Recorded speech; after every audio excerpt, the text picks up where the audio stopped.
Como você já sabe, hoje é terça-feira, é dia do café da manhã do Manhã TCM e um dos assuntos que mais se comentam nas redes sociais, nas rodas de conversa, principalmente dos mais jovens, é o Enem. Esse ano que teve muita dúvida se iria acontecer, se não vai acontecer. E o que acontece? Ninguém sabe ao certo como vai funcionar a prova, mas uma coisa é correta, as inscrições estão abertas, foram prorrogadas. E para falar um pouco sobre esse assunto, sobre o Enem, eu convido agora o professor João Maria de Lima, ele que também faz parte do Conselho Estadual de Educação, que vai falar um pouquinho sobre esse assunto que é tão polêmico esse ano. Primeiramente, professor, seja muito bem-vindo ao nosso Manhã TCM, fazendo essa ponte Natal-Mossoró. Bom dia, Lamon, a todos os telespectadores da TCM. Um abraço, sempre falar com o povo de Mossoró, uma cidade que eu quero muito bem, né? E tenho muitas histórias aí pro Mossoró. Estive muito por aí, gosto muito desse povo, viu?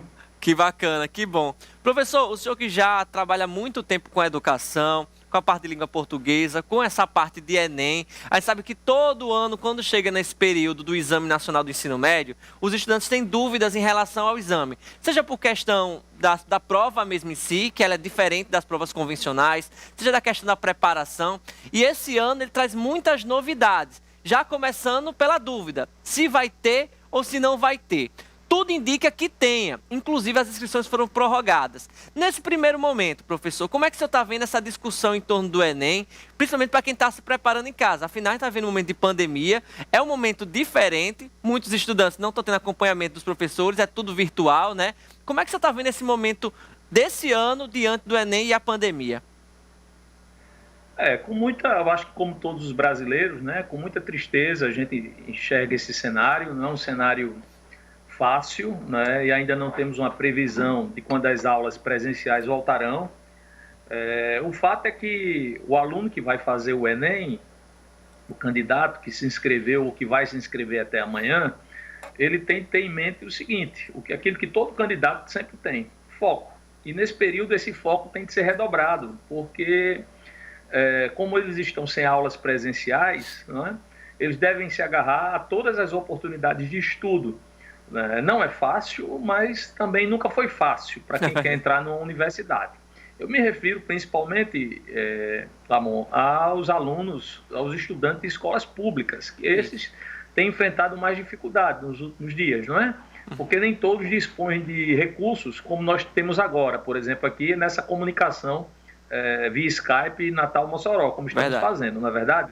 Então, esses alunos precisam de uma atenção maior do governo do estado, ou seja, dos setores públicos, né, para que eles não fiquem prejudicados. Nós acreditamos que o Enem vai acontecer, também temos fé que essa pandemia vai acabar, né, mas o aluno do Enem ele tem de manter o foco, tem de continuar estudando, né, nas plataformas gratuitas, aquilo que ele puder, e aqueles que estão sem acesso à internet, de fato, infelizmente serão prejudicados. Verdade. Professor, uma dúvida que o pessoal tem, eu queria que o senhor esclarecesse um pouquinho para quem está em casa, que nunca fez o Enem, é a primeira vez, está no terceiro ano, está se preparando à medida do possível. Como é que a gente poderia descrever a prova do Enem? A gente sabe que a prova é uma prova diferente, né, das outras provas convencionais. Sim.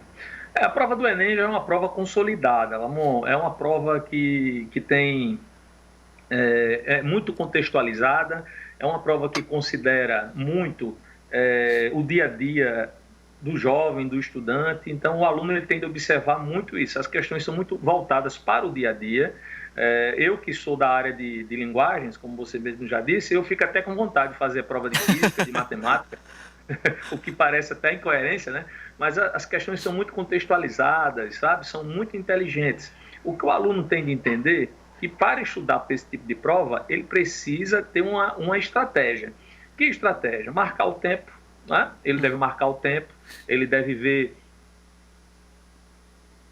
uma questão, ele deve primeiro resolver as questões fáceis, isso é fundamental, porque essas questões fáceis, e aí vem o que parece ser até uma novidade, Lamon, as questões fáceis vão acabar valendo mais, né, do que as questões difíceis, então ele não pode perder tempo em questão difícil, ele tem que correr e resolver, garantir logo as fáceis, tá certo? Se ele errar uma fácil, o prejuízo será maior do que errar uma difícil. Então, a estratégia que a gente indica para o aluno é que ele estude pelas próprias provas do Enem, que ele resolva as questões, mas estudar de forma focada. como se ele de fato estivesse na prova, simulando um exame, entendeu? Simulando um exame. Agora, uma coisa que a gente tem observado na edição desse ano, professor, que é até uma novidade, quem faz a inscrição no site do Enem, pessoal, que inclusive vai até amanhã, como o professor colocou, foram prorrogadas, tem duas opções esse ano. Tomar meu café. Peraí, o cafezinho, porque o café da manhã tem isso, né? E é sempre bom um café para poder continuar e puxar assunto no início da manhã, sempre é bom. Professor, uma coisa que a gente sempre fala é que esse ano tem uma novidade, que quando a pessoa, o candidato, vai fazer a inscrição, você pode escolher a prova física, que é o famoso papel e a caneta, como também a prova digital. Tem alguma mudança na prática ou o questionamento, a forma de participar, de responder é a mesma? Não, as questões serão rigorosamente do mesmo nível, né? Não há essa diferença, o Enem tem um banco de questões, né, muito justo, ele divide as questões entre medianas, são 50%, questões fáceis, 25%, questões difíceis, 25%. Isso vai ser aplicado também no Enem digital. Muita gente pensa que o Enem digital vai favorecer o aluno que vai fazer. Não. O MEC vai indicar onde será feita a prova, né? Houve uma terceirização de uma empresa, então os computadores serão indicados pela empresa, pelo MEC, portanto, só serão 2.300 vagas para o Rio Grande do Norte. No caso, só poderão ser feitas esse Enem digital em Natal. Então ninguém vai poder fazer em Mossoró, por exemplo. Legal. Se alguém que mora em Mossoró e quer fazer essa prova, ele tem de ir para se inscrever para fazer em Fortaleza ou se inscrever para fazer em Natal, tá certo? Não será feito em Mossoró. No Rio Grande do Norte, somente em Natal, será um local de prova digital. E o dado importante, Lamon, é que essa redação, ela não será digital, claro, ela será feita da forma tradicional, igual a dos outros alunos, tá certo? De forma tradicional, ou seja, papel e a canetinha, ter cuidado com a letra, né? Ter cuidado com como está fazendo. Uma coisa que o pessoal questiona muito também, professor, diante desse ano, diante da pandemia, a gente não sabe ao certo até quando vai permanecer essa orientação de isolamento social para poder evitar essa questão das aglomerações. E a gente sabe que todo local de prova do Exame Nacional do Ensino Médio, naturalmente, há aglomeração. Na sua opinião, como é que vai ter que ser pensado esses locais de prova? Porque muitas salas geralmente têm 40 lugares, 30 lugares, 50 lugares e são, de fato, recheadas de candidatos. O pessoal do exame vai ter que pensar uma nova forma, vai ter que distribuir em mais locais de prova? Como é que o senhor pensa que vai acontecer diante dessa pandemia?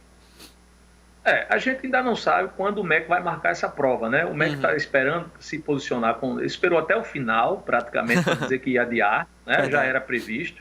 E ninguém sabe quando exatamente será realizada essa prova, se esse cenário já terá mudado, se nós já teremos uma vacina, certo? Isso. Mas vamos entender o seguinte, vamos entender que o cenário ainda esteja meio turbulento, de incertezas no ponto de vista da saúde, né? Então, é aconselhável, como as salas de aula que estão voltando a funcionar em outros países, como França, China, elas estão fazendo o quê? Dividindo a sala em duas. Então, a sala que tinha 30 alunos tem ficado com 15, né? Perfeito. Então, provavelmente, se esse cenário não tiver mudado tanto, Lamon, a prova será realizada em mais locais, né? Em mais instituições, para que haja um espaço maior entre os estudantes. Mas queira Deus que isso não ocorra, viu? Queira Deus que daqui para lá, para dezembro, isso já tenha passado e a gente possa respirar melhores ares, né?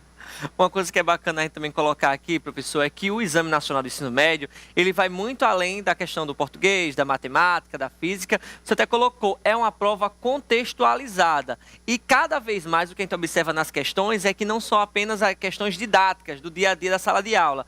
Muito conhecimento externo, de conhecimentos gerais, cai na prova. Então, o estudante que consegue relacionar isso bem com os noticiários, principalmente, ele já sai na frente, né?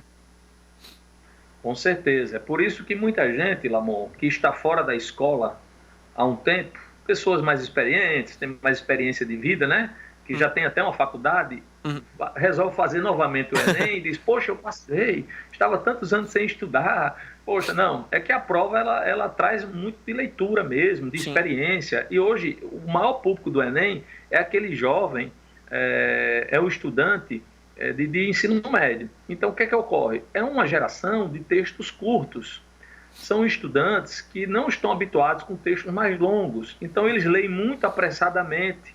Eu de vez em quando, faço uma pesquisa com meus alunos em sala de aula e digo assim, quem é que está olhando lá o Facebook? E quando tem assim um texto, continuar lendo, de fato continua lendo. Verdade. Na verdade, pouquíssimas pessoas têm aquela paciência hoje. Então, essa geração é uma geração de textos curtos. E por ser uma geração de textos curtos e lê muito rápido, não tem muita paciência, acaba se prejudicando muito na prova do Enem. Portanto, quem tem mais experiência de vida, consegue absorver com mais tranquilidade as questões e está fazendo a prova também sem uma pressão, muitas vezes leva vantagem. E outra coisa, é esse conhecimento que faz a diferença e muito na parte da redação. Todo mundo comenta qual vai ser o tema, como é que vai ser a pontuação, porque a gente sabe que tem alguns cursos, principalmente os mais concorridos, principalmente da área de medicina, o pessoal da área das engenharias, que faz toda a diferença a redação. E uma coisa que a gente observa muito, professor, que a redação ela é bem construída quando o candidato consegue relacionar vários conteúdos com a mesma temática, não é isso? Você está quase um professor.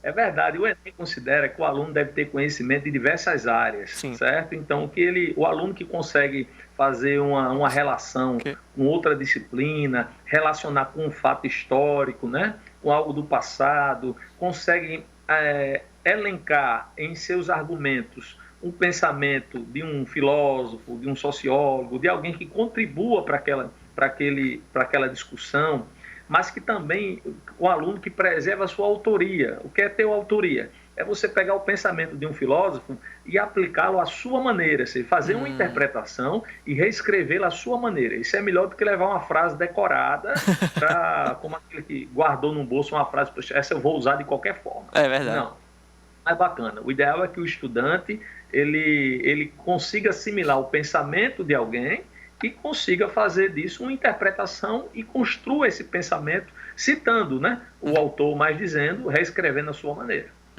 Professor, se o Exame Nacional do Ensino Médio seguir o mesmo procedimento do ano passado, explica para o pessoal de casa que nunca fez a prova, nunca fez o exame, como é que ele deve ocorrer? São 2 domingos, não é isso? 2 domingos. O aluno que tem dificuldade no psicológico, fica nervoso, se conferir gabarito, a minha sugestão é que ele não confira no primeiro domingo, né, que ele anote o seu gabarito, mas não olhe. Tente fugir um pouco disso, do cenário do Enem, e se preocupe apenas na segunda prova. Após a segunda prova, aí ele confere os 2 gabaritos. Já tem alunos que não, que se sentem confiantes, que acham que o resultado do primeiro dia não vai interferir no seu desempenho no segundo dia. Isso depende de cada aluno, como ele lida com isso no psicológico, sabe, Lavon? Mas o importante é que ele não perca o foco na segunda prova, porque muita gente que não vai tão bem na primeira prova, ou acha que não foi tão bem, acaba se superando e indo bem na segunda prova e mandando bem. E às vezes você enfraquece, né? Se enfraquece psicologicamente, isso prejudica consideravelmente o segundo dia. Não. O Enem é um exame de 2 tempos. No futebol, a gente diz que quando tem 2 jogos entre 2 equipes para disputar uma vaga para alguma coisa, a gente diz que é um jogo de 180 minutos. O Enem é um jogo de 180 questões e uma redação. Então, ele deve ter muito foco nisso. O primeiro dia é uma etapa, o segundo dia é outra. Nesse intervalo, ele não pode perder essa concentração. E é algo que é bom a gente reforçar aqui, não adianta você tentar se antecipar. O Enem esse ano ainda está sendo construído, eu vou dizer assim, né, professor? Porque as inscrições estão abertas, é até amanhã, você se inscreve, tá, no site lá do INEP. Basta colocar Enem 2020 no Google. Por favor, professor, pode falar. O importante é se inscrever. Não pode deixar de se inscrever, né? Tem Exatamente. Se inscrever. Tem gente que vai deixando de última hora e acaba não fazendo, né? Isso. E aí o que acontece? Isso é fundamental. Exatamente. Não achar que essa pandemia vai ser o ponto discutível no Enem, que vai ser o principal foco do Enem, não, porque a prova em si já está elaborada, as questões já estão prontas, sabe, Lamor? Isso já está pronto. O que acontece é que essa temática de pandemia, ela não deve, o aluno não deve pensar, esse é o tema de redação deste ano. Não, calma. O Enem ele tem diversos temas, diversas questões, e se eles vão colocando aos poucos, essa temática não é uma temática para este ano agora, tá certo?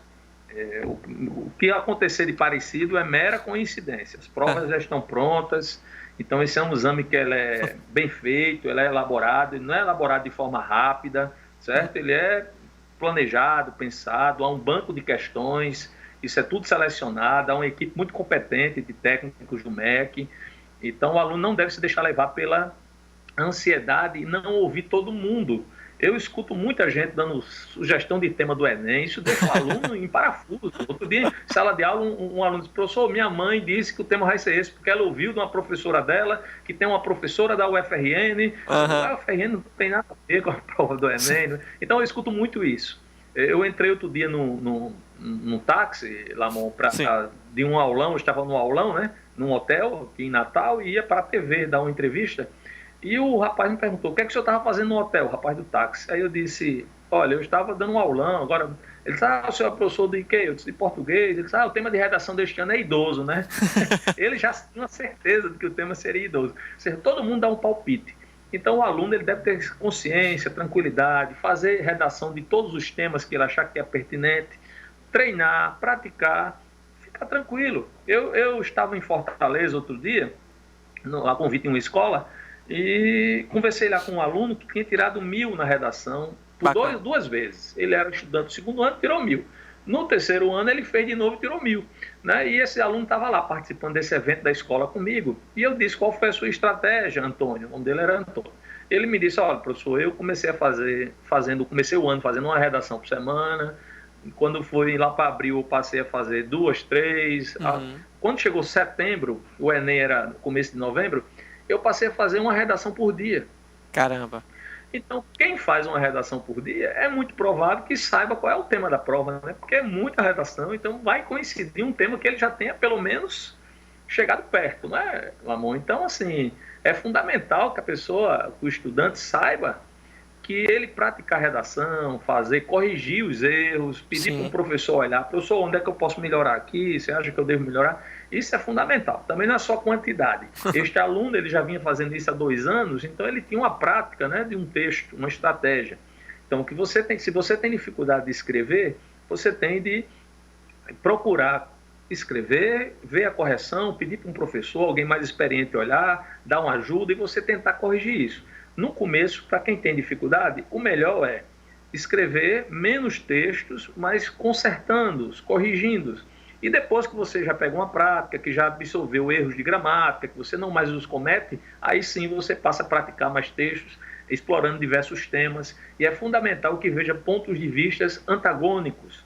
Nós vivemos hoje numa sociedade muito intolerante, em que as pessoas não aguentam ouvir nenhum pensamento contrário. Se eu estou vendo uma matéria e eu discordo do ponto de vista, eu já desligo a TV, não quero ver mais. Não pode ser assim. A gente tem de se encher de pensamentos, de ideias, mesmo que nós discordemos delas, até para a gente poder argumentar contra. Então, o estudante ele tem que saber disso. É importante ouvir ponto de vista contrário e tratar isso sempre no plano das ideias. Isso é uma lição até para o dia a dia, né?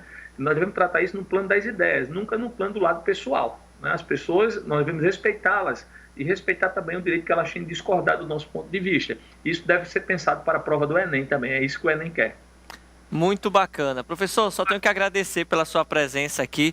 A gente conversou agora com o professor João Maria de Lima, ele é professor, membro do Conselho de Estado da Educação, ele dirige a escola da Assembleia Legislativa. É um bocado de coisa. Quem vem aqui conversando rapidinho não imagina a dimensão que esse homem é.